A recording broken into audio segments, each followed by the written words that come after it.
Hey guys, welcome back to my channel BS plus family. আমি সঙ্গীতা। আজকে তোমাদের সাথে নিয়ে চলে এসেছি আরও একটা নতুন ভিডিও। তো অনেক দিন পরে ভিডিও শ্যুট করছি, আর আজকে হলো মহাশিবরাত্রি। তো মহাশিবরাত্রির দিনে একটা ভাবলাম ব্লগ তোমাদের সাথে শেয়ার করি, কিভাবে মহাশিবরাত্রি আমি কাটাই আর কিভাবে আমি মহাশিবরাত্রি করি, তো পালন করি আর কি। তো চলো সেই নিয়ে একটা ছোট্ট ভিডিও হবে। আর যদি তোমাদের ভালো লাগে তাহলে অবশ্যই আমার চ্যানেলটাকে লাইক করে দিও, সাবস্ক্রাইব করে দিও, অবশ্যই কমেন্টে জানিও যে আমার ভিডিও তোমাদের কেমন লাগছে। তো এখন সন্ধ্যা হয়ে গেছে, 7টা মতো বাজে। পড়াচ্ছিলাম, তো এবার একটু রেডি হয়ে নেব আর সব কিছু গুছিয়ে নেব। আমি অ্যাকচুয়ালি শিবরাত্রি বাড়িতেই করি, আমার নিজের বাড়িতে যে ঠাকুর আছে সেভাবেই করি, নিজের মতো করে করি। তো কিভাবে আমি করছি চলো তোমাদের সাথে শেয়ার করি। তো তারপর দেখতে পাচ্ছ রেডি হয়ে ঠাকুর ঘরে চলে এসেছি। আর এরপরে দেখতে পাচ্ছ একটা থালার মধ্যে সব কিছু গুছিয়ে নিয়েছি আর কি। ঠাকুরকে যা দিয়ে অভিষেক করা হবে সেগুলো সবই, আর ঠাকুরের আসনও পেতে দেওয়া হয়েছে।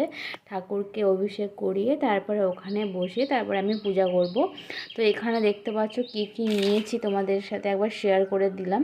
সিদ্ধি, পঞ্চশস্য, দই, তারপর হচ্ছে আকন্দ ফুলের মালা, ধুতরো ফুল, মিষ্টি, তারপর কর্পূর, মাটির প্রদীপ, অশ্বগন্ধা, চন্দন, ভস্য, চিনি, কিছু গোলাপ ফুলের পাপড়ি, একটা টাকা নিয়েছি, এইসব আর কি। পৈতে, আতপ চাল, এগুলো আর কি নিয়েছি, তো যেগুলো লাগে। তো প্রথমে দেখছো একটা প্লেটের ওপর আমি এই যে ওং এঁকে নিচ্ছি।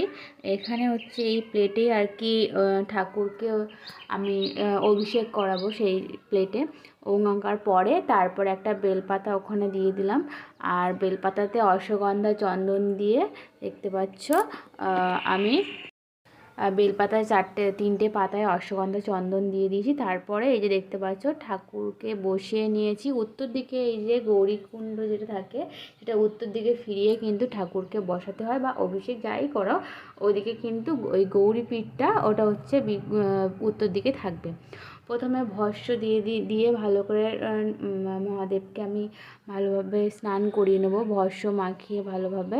তো দেখতে পাচ্ছ এরপরে তারপরে আমি চন্দন, ঘি, মধু এগুলো দেবো। তো প্রথমে ভস্য দিয়ে ভালোভাবে অভিষেকটা করে নিচ্ছি।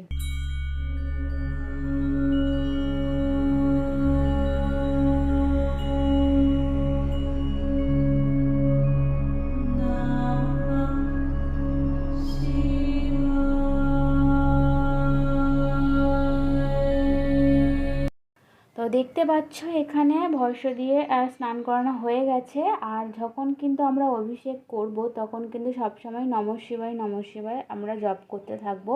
তো প্রথমে মধু দিয়ে নিচ্ছি, আর তখন আমরা কিন্তু এই মন্ত্রটাই বলবো, ইদং স্নানিয়ং মধু ওং হোং সদ্যজাতায় নমঃ।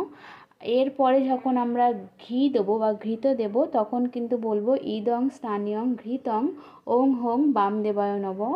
আবার যখন আমরা দই দেব তখন কিন্তু আমরা বলবো ইদং স্নানিয়ং দধিং ওং হোং অঘোরায় নমঃ। আবার যখন আমরা কাঁচা দুধ দিয়ে স্নান করাবো তখন বলবো ইদং স্নানিয়ং দুগ্ধং ওং হোং ঈশানায় নমঃ। তো এইগুলো দিয়ে আমরা কিন্তু এই মন্ত্রগুলো জপ করতে করতে কিন্তু মহাদেবকে এরকম দেখতে পাচ্ছ অভিষেক করাবো। আর দেখতে পাচ্ছ ভালোভাবে আমি ঘি, মধু সব কিছু দিয়ে ভালোভাবে মহাদেবকে ভালোভাবে স্নান করিয়ে দেব, ভালোভাবে অভিষেক করিয়ে দেব। আমি কিন্তু এরকমভাবেই বাড়িতেই কিন্তু পূজা করি। আমি আজও পর্যন্ত কখনো মানে অন্য কোথাও গিয়ে বা পুরোহিত সহযোগে পুজো করিনি। এরকমভাবেই আমি যখন থেকেই করি আর কি, এই যে শিবরাত্রি পুজো তখন থেকে কিন্তু এরকমভাবেই করি। আর আমি কিন্তু এক প্রহরেই জল ঢালি, তো সেই কারণে আমি সব মন্ত্র আর সব কিছু এই এক প্রহরেই দিয়ে দেবো, আর তারপরে জল ঢেলে নেবো। তো দেখতে পাচ্ছ সব কিছু মাখানো হয়ে গেছে। এরপরে ঠাকুরকে ভালোভাবে স্নান করিয়ে আসনে বসিয়ে দেব, তারপরে কিন্তু আমি আমার পূজা শুরু করব। তো স্নান করানোর সময় কিন্তু ওই স্নানের জলে কিন্তু কিছুটা অগরু, গোলাপের পাপড়ি এগুলো দিয়ে স্নান করাতে হবে। আর জল ঢালার সময় কী কী দিতে হবে সেগুলো তোমাদেরকে পরে বলছি, কিন্তু এগুলো দিয়ে কিন্তু আমি স্নান করিয়ে নিয়েছিলাম। আর অবশ্যই গঙ্গা জল দিতে হবে। তো আমার শিবলিঙ্গ বা নন্দীটা খুবই ছোট, ওই কারণে দেখলে নন্দী মহারাজ একটু পড়ে গেলেন, তো অবশ্যই ক্ষমা চেয়ে নেব। তো তারপরে দেখতে পাচ্ছ, তারপরে কিন্তু ভালোভাবে মুছেটা পরিষ্কার কাপড়ে মুছে আমি কিন্তু ওই আসনে ঠাকুরকে তুলে দেব, আর তারপরে পূজা শুরু করব। তো এই ভয়েসটা আমি অনেক দিন পরে দিচ্ছি, ওই জন্য একটু নয়েজ আসছে, তো কিছু মনে করো না তোমরা অবশ্যই। আর দেখতে পাচ্ছ এখন এই যে মুছে আমি কিন্তু আসনে তুলে দিয়েছি, যেখানে আর কি আমি পুজো করব আর জল ঢালবো সেইখানে তুলে দিচ্ছি। এরপরে আমি কিন্তু পুজো শুরু করব। তো দেখতে পাচ্ছ নন্দী মহারাজকেও বসিয়ে দিলাম, আর ওপরে দেখতে পাচ্ছ আমার ঘিয়ের প্রদীপ কিন্তু জ্বলছে। আজকের দিনে ঘিয়ে প্রদীপ জ্বালাটা খুবই শুভ। তো চলো এরপরে কীভাবে পুজো করি চলো তোমাদেরকে দেখাই। আর এই যে অভিষেকে স্নান করানোর জল, এটা কিন্তু নয় তোমরা গাছের গোড়ায় দিয়ে দেবে, আর বাড়ির প্রত্যেকটা সদস্যকে কিন্তু দেবে মাথায় ছোঁয়ানোর জন্যে। এটা কিন্তু খুবই ভালো। গাছের গোড়ায় ছাড়া কিন্তু আর অন্য কোথাও এটা দেওয়া যাবে না। তো আমি সেটাই করব, আগে পুজোটা সেরে নেব, এটা একটা অন্য জায়গায় সরিয়ে রাখবো। পুজোটা সেরে নেওয়ার পরে তারপরে কিন্তু আমি এটা করব। তো দেখতে পাচ্ছ এখানে বসিয়ে দিয়েছি মহাদেবকে, আর এরপরে আমি একে একে পইতে পরিয়ে দেব। তারপরে মালা যেগুলো রয়েছে সেগুলো পরিয়ে দেব। তো যখন আমি কিন্তু ফুলের মালাটা পরাবো তখন কিন্তু আমি একটা মন্ত্র উচ্চারণ করব, যেটা হলো ওম নমঃ শিবায় ইদং সচন্দনায় পুষ্পায়ং শিবায় নম। এইটা আমি উচ্চারণ, আমি যে কটা ফুলই অর্পণ করব সবগুলো দেওয়ার সময় কিন্তু এই মন্ত্রটা উচ্চারণ করব। তো আর এরপরে তারপরে কিন্তু আমি বেলপাতাটা দেব, আর বেলপাতাতে আগে আমি একটু করে চন্দন লাগিয়ে নেব 3টে পাতাতে। তো সেগুলো আগে ঝটপট করে নিই। তো এখন দেখতে পাচ্ছ যে পৈতে আর মালাটা পরিয়ে দিয়েছি, আর এই মন্ত্রটা কিন্তু আমি উচ্চারণ করেছিলাম। তো তোমরা এরকমভাবে করতে পারো। তো এরপরে আমি চন্দন লাগিয়ে নেবো বেলপাতার মধ্যে, মানে 3টে যে পাতা থাকে সেখানে এক করে চন্দন আমি দিয়ে নেব। তো 21টা বেলপাতা আমি অর্পণ করব মহাদেবকে, সেই কারণে চন্দনটা আগে লাগিয়ে নিই, তারপরে আমি মন্ত্র বলার সাথে সাথে বেলপাতাটা অর্পণ করব।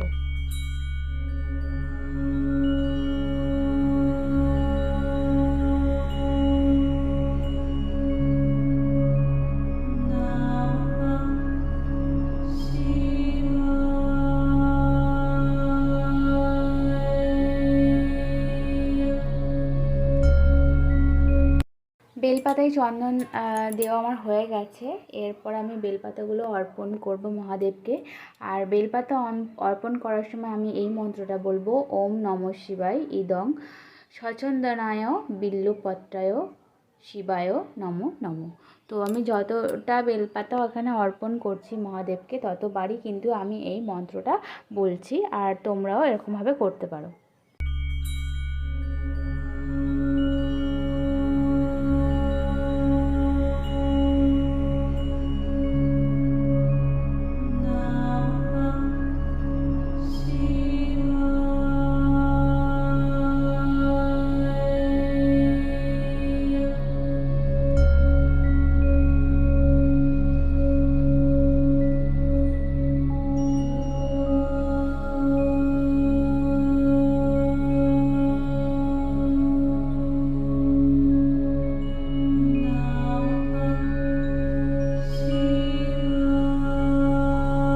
এখানে আমার বেলপাতা অর্পণ করা হয়ে গেছে। এরপরে আমি মহাদেবের মাথায় কিছু আতপ চাল আর পঞ্চশস্য এগুলো অর্পণ করে দেব।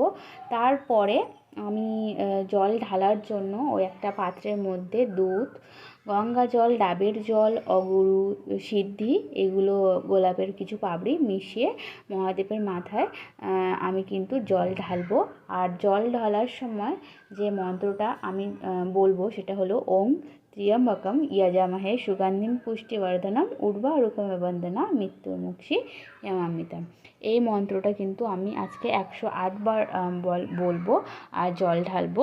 অবশ্যই এক ফোঁটা করে জলটা ঢালতে হবে, কারণ 108 বার ঢালা, মানে 108 বার জলটা দেবো যেহেতু, সেই কারণে অল্প অল্প করেই জল ঢালতে হবে। আর যেহেতু আমার মূর্তিটা তো অনেক ছোট, তোমরা দেখতে পাচ্ছ, তো এইভাবেই কিন্তু আমি জল ঢাললাম মহাদেবের মাথায়। এরপরে আমি যখন এবার ফল যেগুলো রয়েছে 3 রকম ফল আমি মহাদেবকে অর্পণ করব। তারপরে আরতি করব কর্পূর দিয়ে। তো চলো জলটা ঢেলে নিই, এরপরে কি করছি তোমাদের সাথে শেয়ার করব।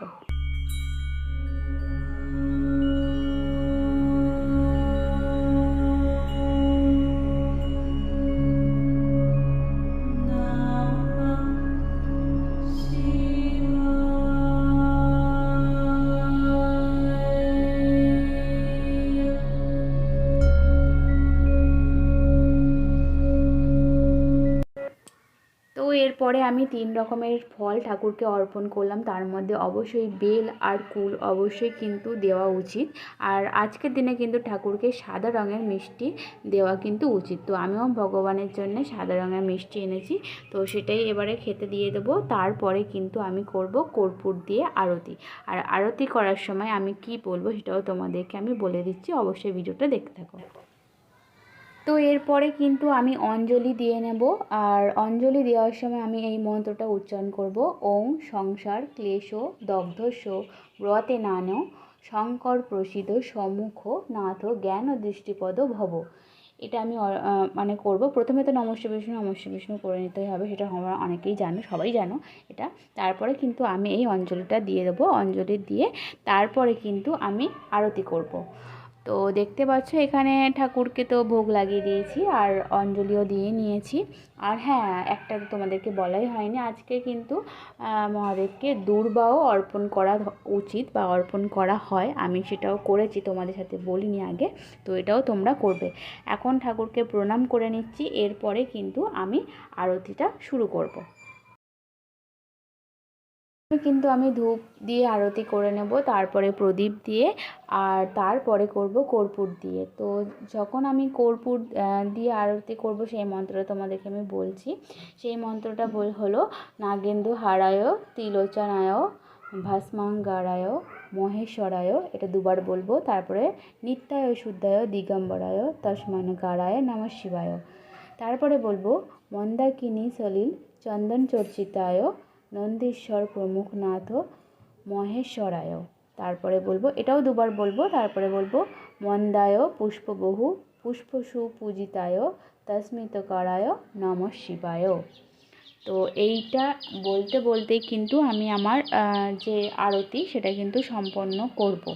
তো তারপরে কিন্তু ব্রত কথা আছে, ব্রত কথাটা পড়ার পরে কিন্তু আমার আজকের পূজার সমাপ্তি হবে। আজকের মতো কালকে সকালে কিন্তু একই নিয়মে আমি আবার পুজো করব। তো কাল সকালে স্নান সেরে আবার একই নিয়মে পুজো করব। আর আজকে যেহেতু চতুর্দশী কিন্তু অনেক রাত্রে লেগেছে, তো সকাল থেকে কিন্তু আমাদের একদমই জলটা খাওয়া যায়, জল ছাড়া কোনো কিছুই খাওয়া হয়নি। এই পুজো দেওয়ার পরে ঠাকুরের এই প্রসাদ একটু গ্রহণ করব। এরপরে কালকে আবার সকালে পুজো দেওয়ার পরে তারপরে কিন্তু আমরা যে সাবু বলো, আমি সাবুই মেনলি খাই, তো সেটাই খাবো। আর অবশ্যই এই সন্ধ্যাবেলা চতুর্দশী সারবে, সন্ধ্যাবেলার পরে আমরা নিরামিষ ভাত খাবো। তো এইভাবে কিন্তু আমরা চতুর্দশী বা আমি পুজো চতুর্দশী পালন করি। তো দেখতে পাচ্ছ, এরপর চলো আরতিটা করে নিয়ে তারপরে ব্রত কথা পড়ে নিই।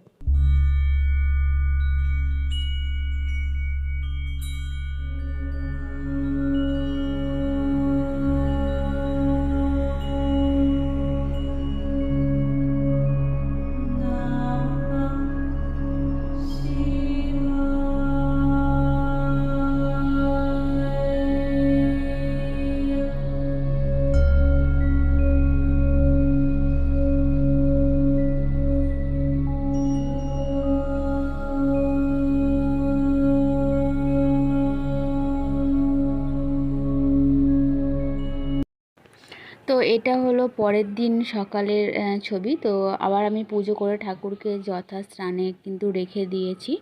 আর আমার শিবরাত্রির পুজো কিন্তু এখানেই সম্পন্ন হলো। তো তোমাদের কেমন লাগলো অবশ্যই আমার ভিডিওটা কমেন্ট করে জানিও অবশ্যই। যদি ভালো লাগে তাহলে একটা কমেন্ট, একটা লাইক, একটা সাবস্ক্রাইব, একটা শেয়ার এগুলো করে দিও। তো আজকের মতো ভিডিওটা এখানেই করছি। Bye bye and tata.